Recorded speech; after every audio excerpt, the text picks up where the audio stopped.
오늘 밤에도 하나님의 은혜가 저와 여러분에게 함께하기를 기원합니다. 1절 말씀 보시면 그 땅에 기근이 심하고 애굽을 비롯해서 전국에 기근이 들었습니다. 기근은 자연재해입니다. 사람이 어떻게 할 수 없는 일입니다. 왜 이런 일이 일어나는가? 이 세상이 죄로 인하여 저주를 받았기 때문입니다.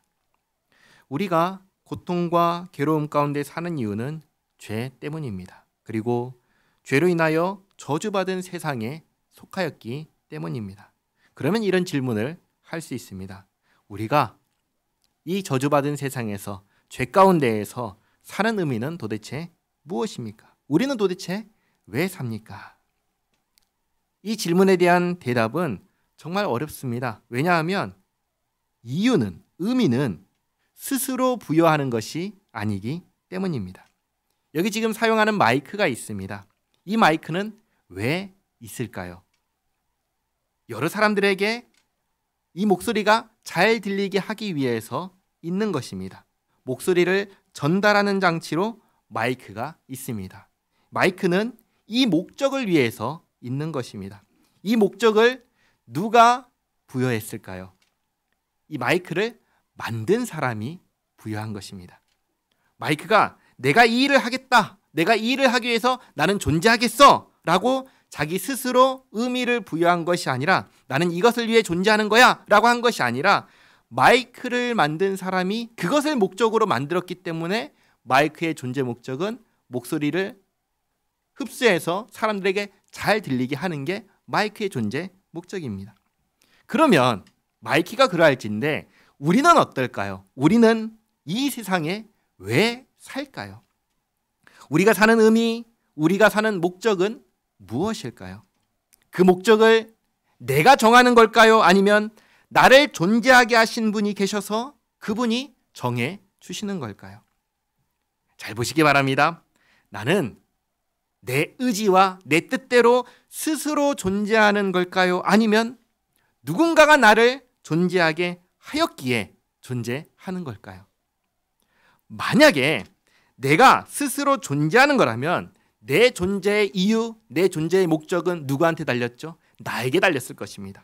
내가 스스로 존재한다면 내가 하기에, 내가 정하기에 달린 것이죠. 그리고 내가 정하기에 달렸다라는 말은 다르게 말하면 나의 존재의 목적은 없다라는 말과 같습니다. 내가 정하기 나름이라는 말은 나에게 본래 부여된 존재 목적은 없다라는 말과 같습니다. 어떤 사람은 이 세상이 우연하게 존재하게 되었다라고 합니다. 우연하게 존재하게 된 것의 존재 목적은 있을까요? 없지요. 없습니다. 우연히 어쩌다 보니 존재하게 되었는데 그것의 이유와 목적이 어떻게 있을 수 있겠습니까? 그런 게 없지요. 사람은 어떨까요? 사람은 어떻게 존재하게 되었을까요? 성경은 우리에게 이렇게 가르쳐줍니다. 우리는 우연히 어쩌다 보니 존재하게 된 것이 아니라 하나님의 계획과 목적을 따라 존재하게 되었다. 창세기 1장 26절 말씀 같이 한번 읽어보겠습니다. 하나님이 이르시되 우리의 형상을 따라 우리의 모양대로 우리가 사람을 만들고 그들로 바다의 물고기와 하늘의 새와 가축과 온 땅과 땅에 기는 모든 것을 다스리게 하자 하시고 아멘. 사람을 창조하실 때 사람을 창조하는 이유와 목적이 바로 여기에 다 있습니다. 하나님께서 왜 사람을 창조하기로 계획하셨죠? 하나님께서 창조하신 모든 것을 다스리게 하려고 창조하셨습니다. 누구처럼 다스릴까요? 하나님처럼 다스리는 것입니다. 그래서 하나님의 형상과 모양을 따라 창조하셨습니다. 그러면 나의 존재 목적, 나의 이유는 무엇입니까? 나는 왜 삽니까? 하나님의 형상과 모양을 따라 지음받은 존재로서 하나님께서 하라고 하신 일을 하기 위해서 존재하는 것입니다. 하나님께서 하라고 하신 일을 하기 위해서 사는 것입니다. 하나님께서는 우리에게 무엇을 하라고 하십니까? 하나님을 사랑하고 이웃을 사랑하며 살라고 하십니다. 그게 우리가 사는 이유입니다. 그게 우리가 존재하는 존재의 목적입니다. 이 세상에 죄악으로 가득하게 되었습니다. 왜 그럴까요? 사람이 죄인이 되었기 때문입니다. 이 세상은 그 자체로는 하나님께서 지으신 대로 작동하고 있습니다. 불이 있습니다. 불은 어디로 타오르나요? 위로 타오릅니다. 물은 어디로 흘러가나요? 위에서 아래로 흘러갑니다. 하나님께서 정하신 것입니다. 하나님께서 정하신 대로 존재하는 게 이 세상입니다. 그런데 이 세상을 누가 다스리니까? 사람에게 맡기셨죠. 사람이 다스립니다. 그런데 사람이 어떻게 다스립니까? 하나님의 뜻대로 다스리나요? 아니면 자기 마음대로 다스리나요? 자기 마음대로 하지요. 자기 뜻대로 합니다. 그 결과 세상이 어떻게 되었습니까? 죄로 인하여 저주를 받았습니다. 왜 세상이 이렇게 되었습니까? 왜 우리는 세상에서 살기가 이렇게 힘든가요? 사람 때문입니다. 죄인이 되었기 때문입니다. 사람은 본래 하나님의 뜻대로 세상을 다스려야 됩니다. 하나님의 뜻을 이 세상에 나타내야 합니다. 그러나 사람이 그러나요? 아니요. 사람이 그러지 않습니다. 사람이 하나님의 뜻이 아닌 내 뜻대로, 자기 뜻대로 합니다. 자기 스스로 자기 존재의 이유와 목적을 정했습니다. 하나님께서 주신 게 아니라 내가 정한 겁니다. 내 존재 이유와 목적이 뭔가요? 내가 정한 것 뭐죠? 행복하고 싶다. 행복하고 싶다. 근데 어떻게 하면 행복하죠? 나는 그렇게 생각합니다. 내 욕망이 원하는 대로 하면 행복해질 거야. 그럴까요? 사람은 하나님께서 정하신 대로, 하나님의 뜻대로 살아갈 때에 행복합니다. 그러나 하나님을 떠났습니다. 그래서 자기 뜻대로 살아갑니다. 자기 뜻대로 살아가면서 행복하기를 원합니다. 그러면 행복할 수 있나요? 그럴 수 없지요. 사람이 행복하기 위해서는 돌아와야 합니다. 어디로 돌아오나요? 하나님께로 돌아와야 합니다. 제자리로 돌아와야 됩니다. 그래야 행복할 수 있습니다. 많은 사람들이 착각합니다. 행복은 쾌감이다. 행복은 자극적인 거야. 아니요. 다 아닙니다. 행복은 있어야 할 자리에 있는 것이 행복입니다. 행복은 있어야 할 자리에 있는 것이 행복입니다. 부부간의 관계가 회복됩니다. 남편은 남편으로 있고 아내는 아내의 자리에 있습니다. 그게 행복입니다. 부모와 자녀 간의 관계가 회복됩니다. 부모는 부모로서 있고 자녀는 자녀로서 있습니다. 그게 행복입니다.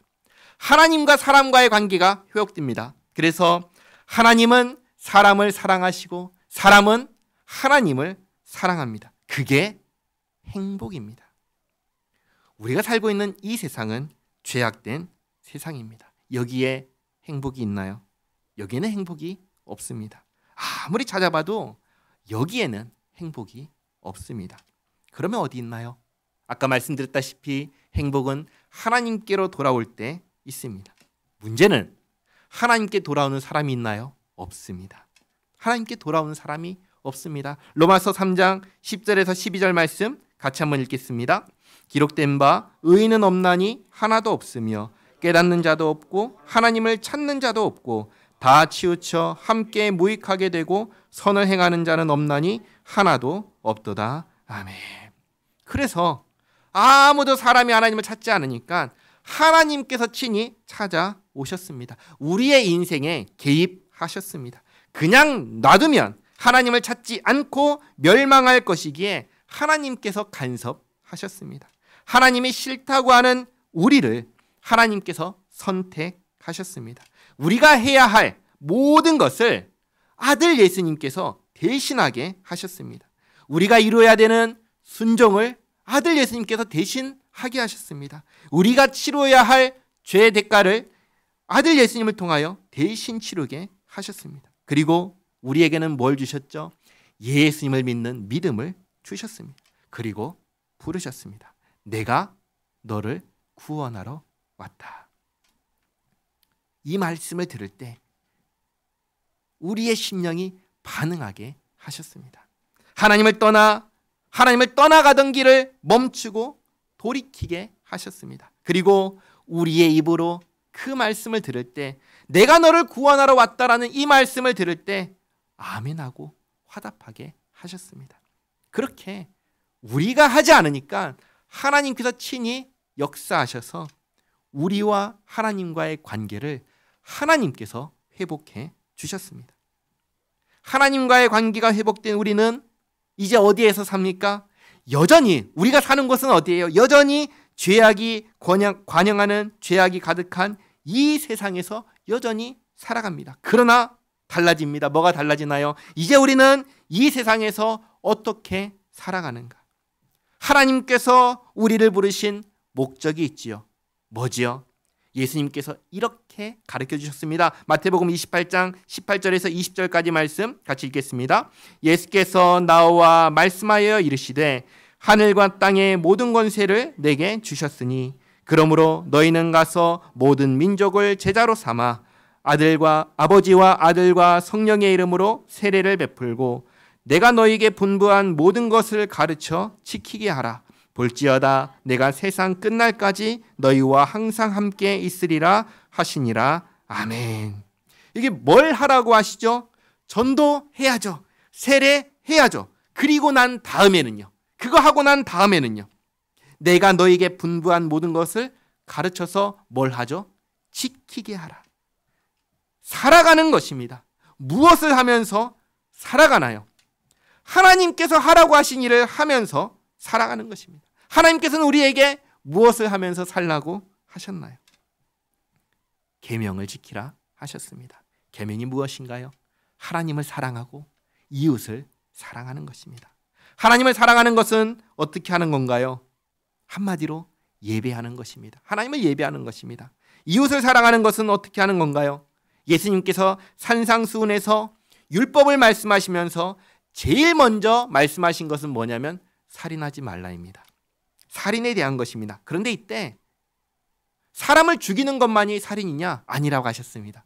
무엇도 살인이라고 하셨죠? 형제를 향하여 욕하고 화를 내는 것도 살인이라고 하셨습니다. 형제에게 노하는 자 역시 살인자다 라고 말씀하셨습니다. 그러면 뭘 하지 않는 거예요? 화를 내지 않는 거예요. 이웃에게, 형제에게. 화를 내지 않으려면 어떻게 해야 됩니까? 화해해야지요. 화해하려면 어떻게 해야 될까요? 내가 잘못했으면 용서를 구해야죠. 상대방이 잘못했으면 용서해야죠. 용서해야죠. 화를 내지 않기 위해서 내가 사과를 하든지 상대방이 사과를 하면 용서를 하든지 그걸 하는 것입니다. 다음으로 간음, 거짓 증언 등 죄를 범하지 말라고 하셨습니다. 그리고 원수를 위해서 기도하라고 하셨습니다. 내가 사랑하는 사람을 위해서 기도하는 게 아니라 내가 미워하고 싫어하는 원수를 위해서 기도하라고 하셨습니다. 그리고 내일 일을 염려하지 말라고 하셨습니다. 그리고 대접받고자 하는 대로 남을 대접하라고 하셨습니다.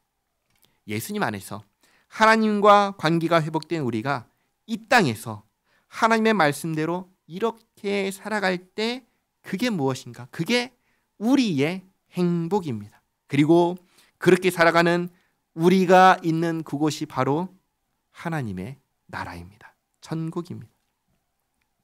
하나님의 나라는 하나님께서 회복시키실 것입니다. 그날은 마지막 날에 이루어질 것입니다.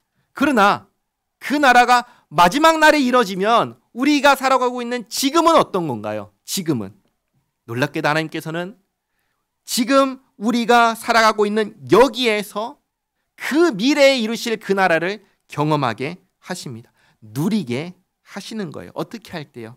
우리가 하나님 말씀에 순종하며 살아갈 때, 하나님을 사랑할 때 이곳에 하나님의 나라가 임합니다. 이웃을 사랑할 때 이곳에 하나님의 나라가 임하는 것이죠. 하나님을 예배하는 그 자리가 천국이고 이웃을 사랑하는 그 자리가 천국인 거예요. 죄를 범하지 않고 화를 내지 않고 용서하고 내일을 염려하지 않고 하나님께서 베푸시는 은혜에 감사하며 이웃을 위해 기도하고 대접하며 살아가는 그 자리가 바로 하나님의 나라가 되는 것이에요. 하나님의 뜻을 하늘에서와 같이 이 땅에 이루면서 누리면서 살아가는 것입니다. 그게 하나님과의 관계가 회복된 우리가 이 죄악된 세상에서 미리 천국을 누리며 행복하게 살아가는 모습인 거예요. 하나님께서는 이렇게 살라고 하십니다. 이 모습이 우리에게 있기를 바랍니다. 지금 기근이 들었습니다. 죄인의 세상이기에, 저주받은 세상이기에 그렇습니다. 그러나 여기에 누가 있지요? 하나님과의 관계가 회복된 사람이 있습니다. 그게 누구죠? 요셉입니다. 요셉. 요셉을 통해서 하나님의 은혜가 사람들에게 흘러갑니다. 사람들이 하나님의 은혜를 누립니다. 그래서 무슨 일이 일어나나요? 사람들이 죽지 않습니다. 기근 가운데에서 굶어 죽지 않고 살아갑니다. 하나님의 은혜죠. 장면이 바뀝니다. 이제 야곱과 그의 아들들이 등장합니다. 2절 말씀에 그들이 애굽에서 가져온 곡식을 다 먹음에 그 아버지가 그들에게 이르되 다시 가서 우리를 위하여 양식을 조금 사오라. 유다가 아버지에게 말하여 이르되 그 사람이 우리에게 엄히 경고하여 이르되 너희 아우가 너희와 함께 오지 아니하면 너희가 내 얼굴을 보지 못하리라 하였으니 아버지께서 우리 아우를 우리와 함께 보내시면 우리가 내려가서 아버지를 위하여 양식을 사려니와 아버지께서 만일 그를 보내지 아니하시면 우리는 내려가지 아니하리니 그 사람이 우리에게 말하기를 너희의 아우가 너희와 함께 오지 아니하면 너희가 내 얼굴을 보지 못하리라 하였음이니이다. 야곱이 말합니다. 아버지가 말하죠. 가서 먹을 것을 사와라. 그러자 유다가 대표로 말합니다. 막내 동생을 데려오지 않으면 주지 않겠다고 합니다. 애굽의 총리가 그렇게 말했습니다. 6절에 이스라엘이 이르되, 이스라엘은 야곱입니다. 이스라엘과 야곱이라는 이름을 번갈아가면서 사용하죠. 야곱이 아들들한테 말합니다. 너희가 어찌하여 너희에게 또 다른 아우가 있다고 그 사람에게 말하여 나를 괴롭게 하였느냐. 그들이 이르되 그 사람이 우리와 우리의 친족에 대하여 자세히 질문하여 이르기를 너희 아버지가 아직 살아계시느냐 너희에게 아우가 있느냐 하기로 그 묻는 말에 따라 그에게 대답한 것이니 그가 너희의 아우를 데리고 내려오라 할 줄을 우리가 어찌 알았으리이까. 야곱이 아버지가 말합니다. 왜 아우가 있다고 말을 했느냐? 아들들이 대답하죠. 이럴 줄 몰랐습니다. 설마 동생 데리고 오라고 할 줄 어떻게 알았겠습니까? 그리고 유다가 야곱에게 말합니다. 8절에 유다가 그의 아버지 이스라엘에게 이르되 저 아이를 나와 함께 보내시면 우리가 곧 가리니 그러면 우리와 아버지와 우리 어린아이들이 다 살고 죽지 아니하리이다. 내가 그를 위하여 담보가 되오리니 아버지께서 내 손에서 그를 찾으소서. 내가 만일 그를 아버지께 데려다가 아버지 앞에 두지 아니하면 내가 영원히 죄를 지리이다. 우리가 지체하지 아니하였더라면 벌써 2번 갔다 왔으리이다. 유다가 아버지 야곱에게 말합니다. 내가 막내 동생을 위한 담보가 되겠습니다. 내 목숨을 걸고 데려오겠습니다. 그러자 야곱이 말합니다. 11절에 그들의 아버지 이스라엘이 그들에게 이르되 그러할진대 이렇게 하라. 너희는 이 땅의 아름다운 소산을 그릇에 담아가지고 내려가서 그 사람에게 예물로 드릴지니 곧 유향 조금과 꿀 조금과 향품과 몰약과 유향나무 열매와 감복숭아니라. 너희 손에 갑절의 돈을 가지고 너희 자루아기에 도로 넣어져 있던 그 돈을 다시 가지고 가라. 혹 잘못이 있었을까 두렵도다. 야곱이 이렇게 말합니다. 애굽의 총리에게 드릴 예물을 가지고 가고 그리고 자루에 있던 돈도 도로 가지고 가고 곡식값은 갑절로 준비해서 가져가라. 그리고 13절에 내 아우도 데리고 떠나 다시 그 사람에게로 가라. 전능하신 하나님께서 그 사람 앞에서 너에게 은혜를 베푸사 그 사람으로 너희 다른 형제와 베냐민을 돌려보내게 하시기를 원하노라. 내가 자식을 잃게 되면 이르리로다. 야곱이 막내 아들 베냐민을 보내면서 하나님께 기도하지요. 은혜를 베풀어 주시옵소서. 야곱의 기도를 보면서 우리가 잊지 말아야 할 것이 한 가지가 있습니다. 그게 뭐냐면 하나님의 계획과 우리의 소망이 충돌할 수 있잖아요. 하나님께서는 이렇게 하시려고 하는데 우리는 그것이 원치 않아서 다른 것을 원할 때 충돌하잖아요. 이렇게 충돌할 때 무엇이 우선이냐? 하나님의 계획이 우선이라는 것입니다. 그리고 하나님께서는 하나님의 계획을 이루시면서 우리에게 가장 좋은 것으로 응답해 주신다는 사실을 잊지 마시기 바랍니다. 15절에 그 형제들이 예물을 마련하고 갑절의 돈을 자기들의 손에 가지고 베냐민을 데리고 애굽에 내려가서 요셉 앞에 서니라. 드디어 요셉을 만납니다. 16절에 요셉은 베냐민이 그들과 함께 있음을 보고 자기의 청지기에게 이르되 이 사람들을 집으로 인도해 드리고 짐승을 잡고 준비하라. 이 사람들이 정오에 나와 함께 먹을 것이니라.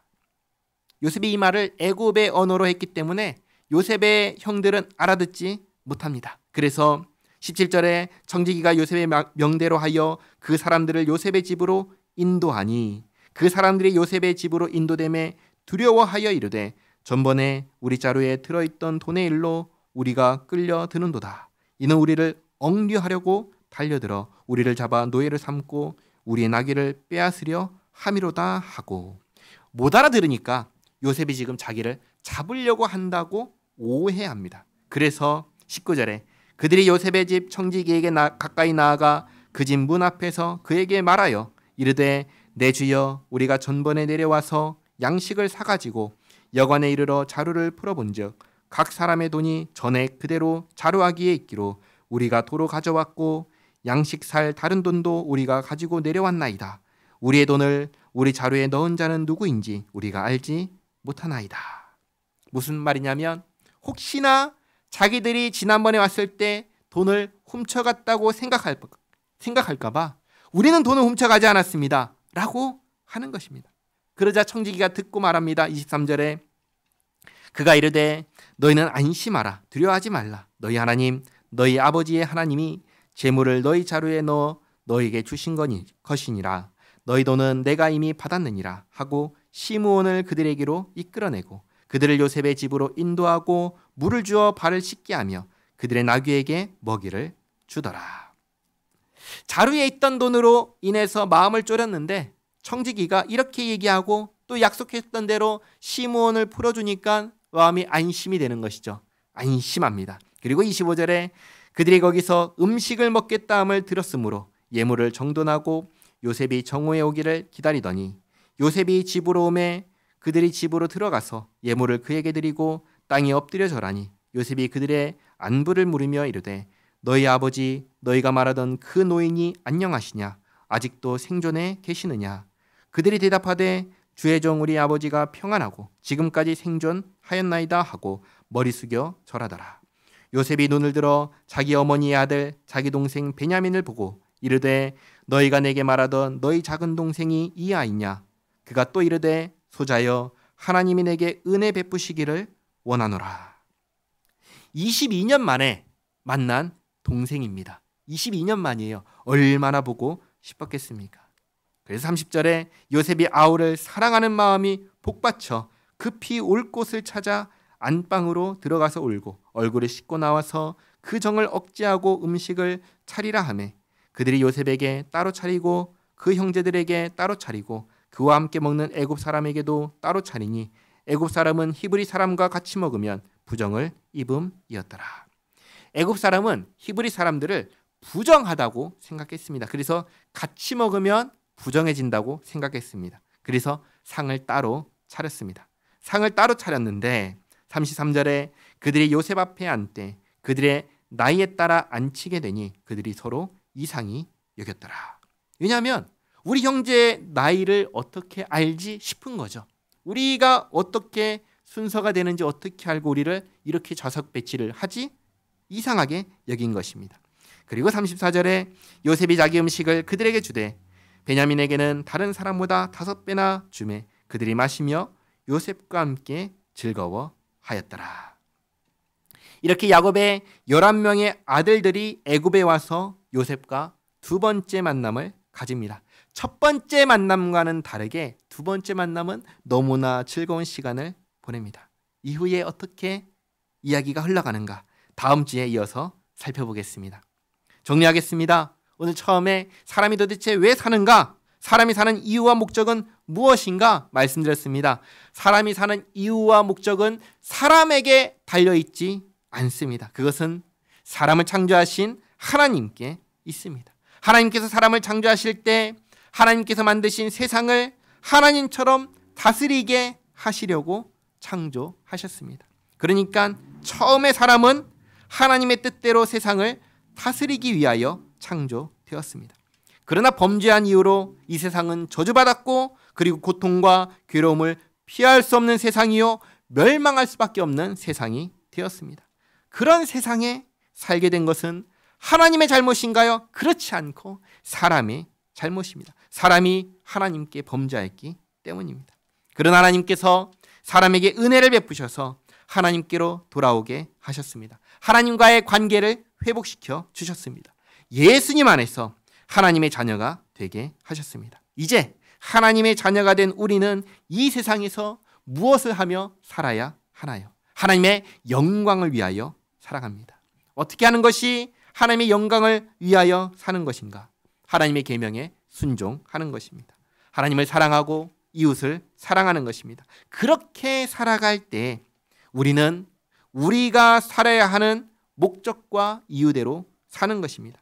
그리고 그렇게 살아갈 때 하나님의 뜻이 하늘에서와 같이 이 땅에 이루어지는 것입니다. 그래서 장차 이루어질 하나님의 나라를 우리가 지금 미리 이곳에서 경험하고 누리며 살게 되는 것입니다. 하나님의 말씀에 순종할 때 누리는 이 은혜와 이 복이 우리 모두에게 있기를 바랍니다. 기도하겠습니다. 좋으신 하나님, 오늘 사람이 왜 사는지 그 이유를 알게 하시니 감사합니다. 우리는 우리 자신의 목적을 위해서, 우리 자신의 만족을 위해서, 우리 자신의 욕구를 해소하기 위해서 사는 사람들이 아닙니다. 우리는 우리를 창조하신 하나님의 목적을 위하여 사는 존재임을 알게 하시니 감사합니다. 하나님께서 우리를 하나님의 뜻대로 이 땅을 다스리는 존재로 창조하셨습니다. 하나님의 뜻에 순종하지 않으면 우리는 살아야 할 이유가 없는 그런 존재입니다. 하나님을 떠나 존재 이유를 상실하고 방황하다가 멸망할 수밖에 없던 우리를 예수님 안에서 구원하시고 제자리로 돌아가게 하신 하나님의 은혜에 감사드립니다. 나아가 예수님 안에서 하나님의 자녀요 백성이 되게 하신 은혜에 감사합니다. 이제 우리가 본래의 자리로 돌아왔사오니 우리가 본래 가져야 했던 삶의 이유와 목적을 성취하며 살기를 원합니다. 하나님의 뜻을 실천하며 살기를 원합니다. 하나님께서 주신 말씀대로 계명대로 하나님을 사랑하고 이웃을 사랑하며 그렇게 이 땅 가운데에서 하나님의 나라를 나타내고 드러내며 살게 하옵소서. 그렇게 하나님을 영화롭게 하며 살아가는 우리 모두가 되게 하옵소서. 예수님의 이름으로 기도하옵나이다. 아멘.